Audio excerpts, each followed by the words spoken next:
Buenas, hola, ¿qué tal? Buenas noches. Seguimos con esta interacción entre el curso eh, y grabando estos videos interactivos de clase. En este momento nos toca estructurar el mensaje. Creo que lo han visto tanto en el primario como en el secundario, más o menos la estructura del mensaje. Acá lo vamos a ver desde una mirada más amena, si se quiere, no tan eh, tediosa como se vio en esa época, tanto en el primario como en el secundario. La idea es hacerla un poco más interactiva. Bueno, eh, como veníamos hablando, la comunicación desde el comienzo de la humanidad necesitamos comunicarnos y lo fuimos hablando desde el aspecto, desde los cavernícolas hasta la actualidad hemos aprendido a tratar de comunicarnos, así como hablamos también como los bebés también se comunican. Bueno, las diferentes especies de animales también se comunican entre sí. Nosotros como seres humanos también aprendimos a comunicarnos de distintas formas. Obviamente, cada país y cada idioma es diferente entre sí. De hecho, nosotros nacemos del, de España, del castellano español, el cual no lo hablamos igual que ellos. Usamos un lunfardo diferente para la apreciación de algunas palabras, pero bueno, la idea es que dependemos de ellos, hablamos castellano, por eso el castellano es totalmente diferente del nuestro al de, por ejemplo, Chile, el de Colombia y así sucesivamente. Pertenecemos a la misma familia de idiomas, pero eh, culturalmente, si se quiere, pertenecemos a la misma familia, pero ideológicamente hablando y en idiomas y en nuestra idiosincrasia hablamos totalmente diferente. Eso es una de las etapas del aula. Quizá para ser comprensible lo que es el acto supone seamos precisos y remitirnos a la raíz latina del término, el vocablo communis. Entre sus significados destaca que el de recibo y admito por todo a la mayor parte. Y es la idea de la de un todo, una colectividad.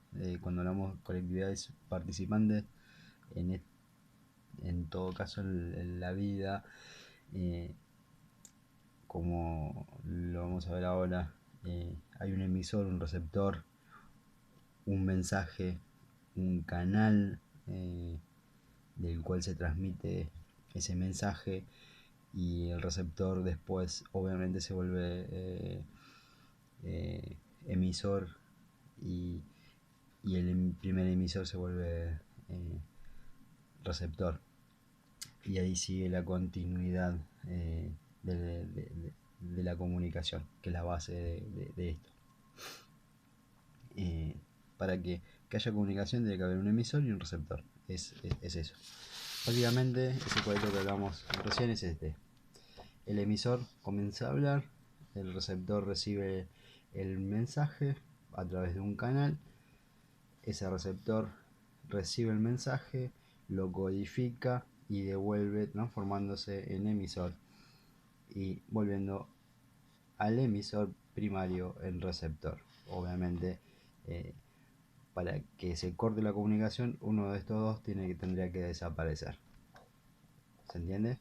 Si yo desaparezco a este, obviamente acá no hay acto comunicativo porque obviamente el receptor solo no puede eh, recibir un mensaje ni codificarlo ni nada, ni devolver nada, porque no tiene a quién comunicarse. Siempre tiene que haber como principio un emisor y un receptor para que exista la teoría de la comunicación en sí. Es importante que lo entiendan. Ahora vamos a ir hablando, por eso se acuerdan cuando yo le dije en el anterior video, lo vamos a ir viendo más adelante. Bueno, era una de las partes. Obviamente que, como lo dijimos anteriormente, para que haya comunicación tiene que haber un emisor, un receptor, un mensaje y un canal. El mensaje que va a emitir el emisor siempre va a representar lo que diga el canal, vamos a suponer, yo me pongo a hablar en un mensaje, como lo hicimos en la anterior clase, un mensaje totalmente indescifrable o con palabras totalmente dispersas. Obviamente el receptor va a entender una parte de lo que quiero decir y me va a devolver ese mensaje de lo que él entendió. Obviamente si yo no soy claro en el mensaje, se pierde en el canal, en el mensaje se pierde el acto comunicativo, porque el receptor obviamente no va a entender a qué apunto. Y más cuando hablamos de relaciones públicas, por ejemplo, eh, se basa mucho en esto, en ser claros en el mensaje y tratar de enfatizar y demostrar cuáles son las virtudes.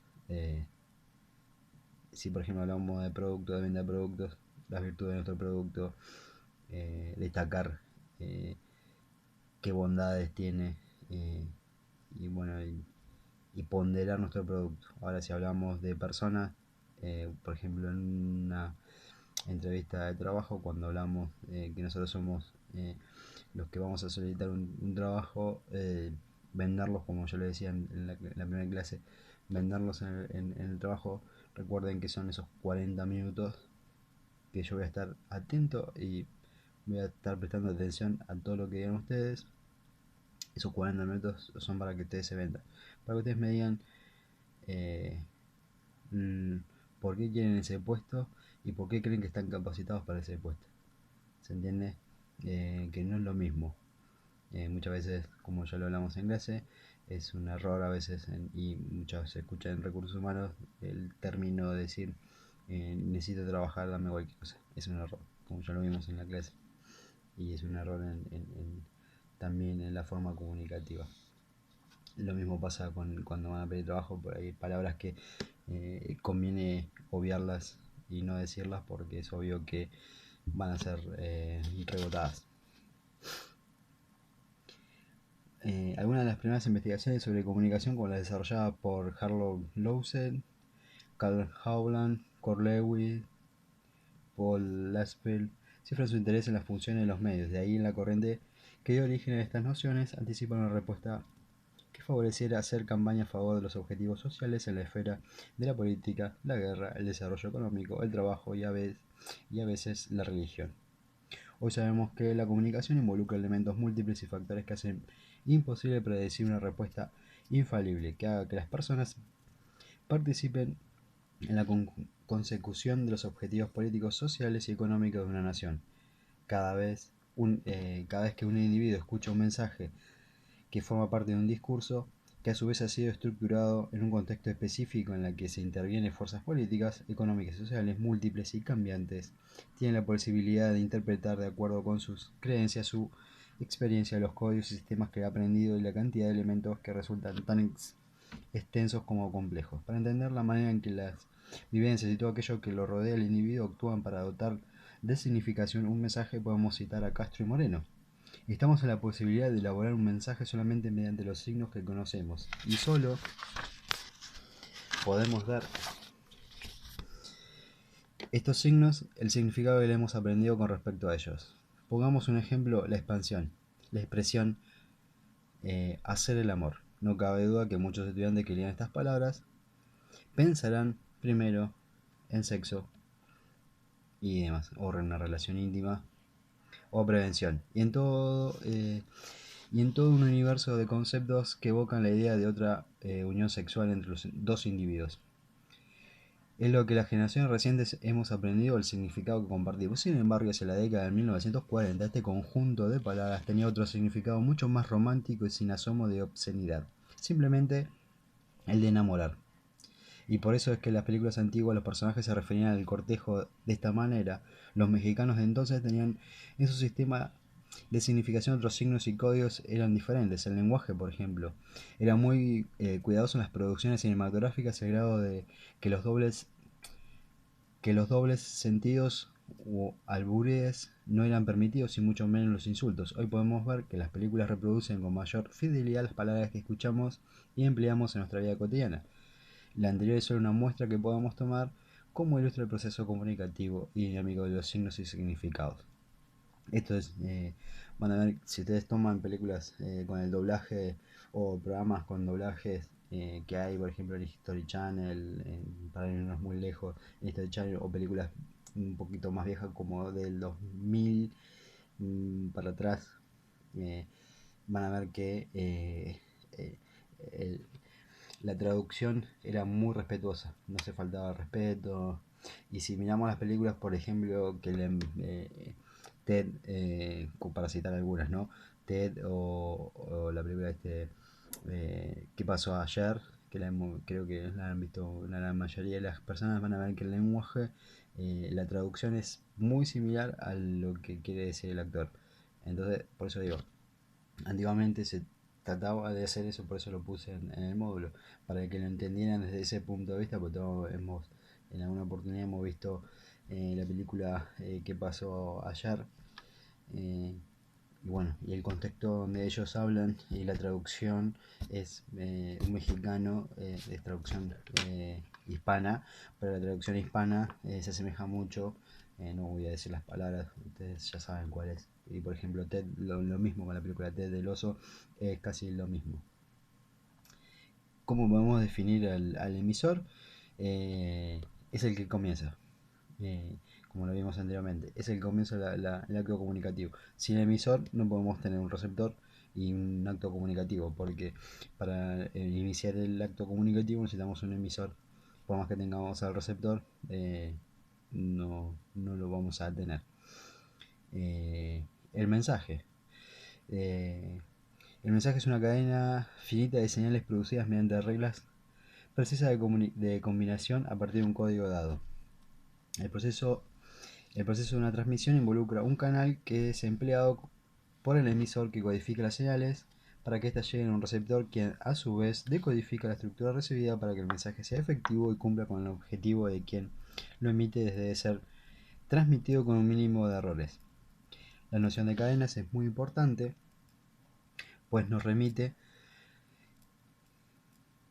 a la articulación que los usuarios del lenguaje llevamos a cabo para entender nuestras ideas, es decir, el solo hecho de responder sí o no a una pregunta, sea esta compleja o sencilla, es un acto en el cual quien responde elige o ordena los signos conforme ciertas reglas para dar a conocer su voluntad. Como por ejemplo, pongamos una pregunta a la que le seguiría una serie posible de respuestas. ¿Querés un helado? La persona que apetece un bocadillo frío en el medio del calor puede, puede contestar me encantaría. En esta expresión, la inclusión del verbo encantar, antecedido del pronombre me, transmite el entusiasmo de la persona que simplemente pudo responder sí, y el hablante hubiera manifestado encantaríame. Perdón. No habrá manifestado eficientemente su deseo, pues los signos de los que hubiera valido para tratar de comunicarse estarían en desorden. Sin una estructura articulada que le diera sentido a ello, incluso si la respuesta hubiese sido sí o no, el hablante hubiera tenido que apegarse a un orden, y es posible responder is o no. Eso sería para nosotros simples sonidos y no vocablos elegidos con una intención comunicativa. En este caso, el objetivo de transmitir una idea fracasa porque, como bien señala Wallenstein, los signos no han sido combinados ordenadamente conforme a ciertas reglas. Y no hay habla ni mensaje.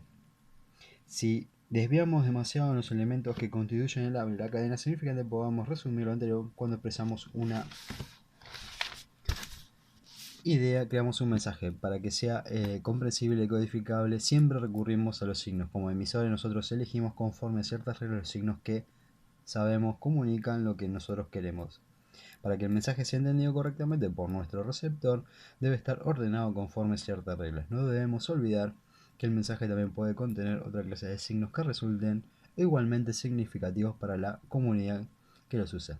Los gráficos, por ejemplo, también contienen signos que varían según el tiempo y el espacio. Las personas que están acostumbradas a leer historietas, también conocidos como cómics, saben que hay una serie de elementos que complementan las acciones de los protagonistas. Los globos en los que se incluye los diálogos onomatopeyas escritas que sustituyen en la mente del lector y ruidos como los golpes o los rechinidos, contribuyen a quienes conocen el código de esta historia comprendan las ideas de los héroes y villanos y la espectacularidad de sus hazañas. Y con todo, la decodificación de estos productos también lleva un orden. Los fanáticos del Capitán América saben que deben leer la izquierda a derecha en una secuencia en la que la emoción resulta ascendente. Aunque muchos puedan empezar sus episodios por el final, una elección restaría sentido al cómics. En suma, no podemos prescindir del orden en la estructura del mensaje. El receptor, a quien recibe el mensaje, es quien puede fingir como emisor. Que puede fungir como emisor, se lo conoce como receptor, destino, destinatario o enunciatario. Son las otras opciones del receptor. Se trata de un individuo que conoce los signos que son estructurados con la finalidad de comunicarle un mensaje. Su papel nunca es pasivo, sino más bien creativo de todas las formas. Cuando el receptor decodifica, también no reproduce la idea inicial del emisor, sino que relabora el mensaje y añade lo que a esta parte de su experiencia, sus opiniones, su cultura, su situación. Modelo comunicativo en el que se expone el doble papel que se juega el emisor como receptor y viceversa. El mensaje se transita a través del canal. Canal, el término lo refiere, es el medio por el cual el mensaje se transmite a otra persona. Al hablar de comunicación masiva, entendemos que los canales pueden llegar a números grandes o a veces intermediando de personas cuyas interpretaciones dependerá de la cultura, el medio socioeconómico, la experiencia y múltiples factores que son estáticos, sino que conforman un contexto. Los libros, la prensa, el cine, la radio, la televisión y más recientemente Internet son ejemplos de los medios masivos de comunicación. En algunos de ellos es posible observar una transición en la cual el medio supera las carencias de otro, de acuerdo con un criterio de una época y una tecnología disponible, por ejemplo, el cine presentado a diferentes sociedades en 1896, se le dieron posibilidades de preservar las imágenes, los movimientos de las personas para siempre y en ello de superar a la muerte misma. Sin embargo, los periodistas notaron que algo le faltaba para que la impresión de realidad fuera completa. Era el sonido. Tuvieron que pasar largos 31 años para que los personajes en los cines pudieran hablar. Pero como esto no bastó al gran público para satisfacer sus demandas, también se comercializaron. En solo una década, las películas a colores, la televisión fue el siguiente gran paso de la comunicación masiva, superado solo por Internet. Tanto el alcance el número de personas que observaban los programas televisivos a través de sitios electrónicos crece y supera en muchos casos a los televidentes, como la integración de medios múltiples, texto, imágenes, animación, sonido y video. Imagínense que desde 1896 hasta la actualidad todo lo que ha cambiado el cine. Hoy tenemos plataformas de streaming, Netflix, Fox Premium por ejemplo, donde podemos perfectamente eh, ver una serie, podemos perfectamente y elegimos qué ver, no nos impone nadie qué ver, como los canales de aire, elegimos nosotros y además podemos pausar, tomarnos un break y volver a ver desde donde pausamos nosotros. O sea, ha cambiado tanto la vida eh, televisiva que cada día es mejor. De hecho, eh, el año pasado se hablaba de que muchas producciones eh, argentinas dejaban de ser productivas en el ámbito de los canales abiertos y pasaban a streaming o otras plataformas digitales porque llegaban a mayor alcance. Con el canal de aire solamente llegaban a una masa minoritaria. Así que hemos crecido exponencialmente en ese campo y la verdad que eso está muy bueno. Bueno, lo que recién hablábamos es esto. Tenemos el emisor,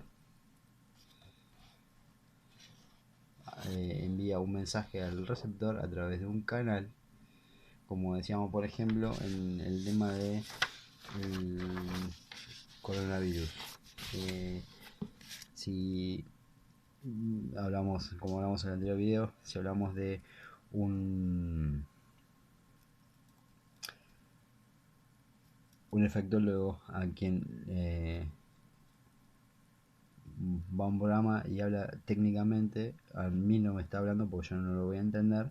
Ahora el que lo va a entender es por ahí el que trabaja en una farmacia porque entiende de tecnicismo, lo va a entender una enfermera, lo va a entender un médico, lo va a entender personas que estén relacionadas a la salud, menos el público, las personas. ¿Por qué? Porque no entendemos de tecnicismos. Ahora, si el infectólogo habla desde un plano básico donde lo podamos entender, obviamente que mientras exponga lo que es y las prevenciones, obviamente yo voy a entender. Eh, eh, y lo mismo pasa con cualquier ámbito de la vida. Si quiero expresar algo y vamos a suponer estoy en un ambiente técnico, voy a tener que utilizar las mismas palabras técnicas para expresar eh, y, y reutilizar las palabras para no confundir y no quedar mal. Por eso el nivel socio económico, cultural, también es muy importante que lo tengamos en cuenta. Muy bien, hasta ahora lo que es emisor receptor ya lo tenemos aquí, igual que el canal, el mensaje. Esto es muy importante que lo guarden, chicos, porque eh, cuando vayamos a los medios masivos ya entramos en, como ven, lo vamos a ver más adelante. Yo digo siempre lo vamos a ver más adelante, pero recuerden que eh, recién entramos en un tema de medios masivos. Estuvimos hablando de la televisión. Cuando nos toque medios masivos el tema, vamos a entrar con profundidad. Por ahora solamente vamos tocando temas para que entiendan para qué lado apuntamos el curso. Así que, bueno.